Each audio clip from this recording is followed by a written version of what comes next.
আসসালামু আলাইকুম এভরিওয়ান, আশা করি আমরা সকলেই ইমান এবং স্বাস্থ্য ভালো আছি আলহামদুলিল্লাহ।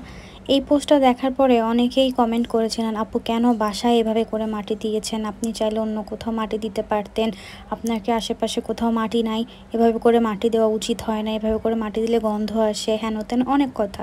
তো তাদের উদ্দেশ্য বলি, ভাই আমি দুঃখিত, আমি আসলেই দুঃখিত যে আমি ওকে ভালোভাবে কবর দিতে পারিনি, আমার আশুকেও আমি ভালোভাবে কবর দিতে পারিনি। এটা আমার জন্য আসলেই খুবই দুঃখের বিষয়।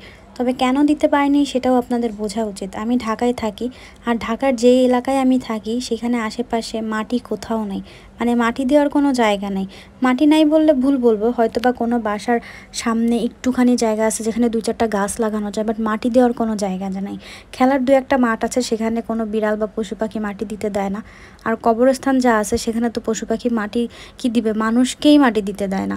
তো আমি আর পশু পাখিকে কি কবর দিব? তারপরেও চেষ্টা করেছি যে এদেরকে একটু ভালোভাবে মাটি দেওয়ার জন্য। তো মাটি দেওয়ার জন্য এই যে বস্তাটা দেখতেছেন, একটা বস্তা মাটির দাম 150 টাকা নেয়, তারপরে গাড়ি দিয়ে আনা নেওয়া অনেক খরচ পড়ে যায়। তারপরে আমি আমার বাসায় ক্যারেট ছিল, সেই ক্যারেটের ভিতরে এভাবে করে প্রথমে একটা লেয়ার মাটি দিছি, দেওয়ার পরে তার ভিতরে প্রায় 1 পোয়া আধা কেজির মতো করে লবণ দিছি, দেওয়ার পরে তারপরে বিড়ালটাকে রাখছি, রাখার পরে আবার ওটার উপরে মাটি দিছি, দিয়ে কিছুটা প্রেশার দিয়ে তারপরে হালকা পানি দিয়ে ভিজাই দেওয়া হয়েছে। তো এইভাবে করে মাটি দিলে কোনো পচা গন্ধ বা পোকামাকড় কিছুই হয় না আলহামদুলিল্লাহ। তো আপনারা যদি কেউ ছোটোখাটো কোনো বিড়াল কবর দিতে চান এভাবে দিতে পারেন, তবে আমি বলবো যে অনেক বড় বিড়াল হলে এভাবে করে না দেওয়াই ভালো।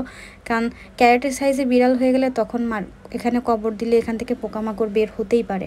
যেহেতু আমার বিড়ালগুলো একদম ছোট ছোট ছিল সেজন্য আমি দিতে পারছি। বড় বিড়াল হলে এভাবে কবর দেওয়াটা উচিত নয়, কারণ তাদেরকে একটু বেশি মাটিওয়ালা জায়গায় কবর দেওয়া উচিত। তারা পচে গেলে বা তাদের শরীরে কোনো পোকা বা ব্যাকটেরিয়ার এফেক্ট হলে সেটা ছড়াই পড়তে পারে। তো যেহেতু আমার বিড়ালগুলো ওজন 2 কেজির নিচে ছিল, তাই আমি দিতে পারছি। আর অ্যাশফির ওজন তো মাত্র ছিল 500 গ্রাম। তো ওকে আর কি বলবো, একদমই ছোট একটা বাচ্চা, এক হাতে তালুতে রাখা যেত, এত ছোট। তাই এভাবে করে মাটি দিছি। আর যারা বাজে মন্তব্য করেছেন এটা দেখার পরেও, তাদের কাছে আমি দুঃখিত। দুঃখিত এই কারণে যে আসলে আমি ব্যর্থ, আমি একজন গার্ডিয়ান হিসাবে ব্যর্থ যে আমি ওকে একটা ভালো জায়গায় মাটি দিতে পারিনি, এটা আমার আসলেই ব্যর্থতা।